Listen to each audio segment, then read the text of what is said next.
नाही, असं कसं काही नाही आहे. सगळेचा सहभाग आहे, खास करून मतदारांचा. भाजपच्या कार्यकर्त्यांना कुठं त्यांना स्वीकारलं होतं? नाकारलंच होतं. आणि एकंदरीत काही पळण्यामागे स्वतःसुद्धा कारणीभूत असतं. दुसऱ्यावर कापर फोडूनचा फायदा नाही. आपल्या वर्तणुकीमध्ये बदल करावं. आमचं तर लक्ष होतंच ना. निवड पाळणंच नव्हतं, आम्ही जिंकून याचंच लक्ष ठेवलं होतं, त्याच्यात ते पडले. आम्ही सगळं एकच निवडणूक लढणार आहोत. वेळ आली तर दिवसातही लढू, बडनेरात पण लढू.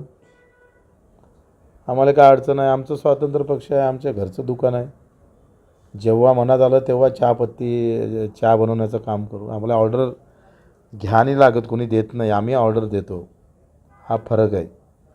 दुरून दुरून संबंध नाही. मंत्रिमंडळ विस्तार करावा, पण आपला त्याचा काही संबंध नाही, की ते तर देणारच नाही.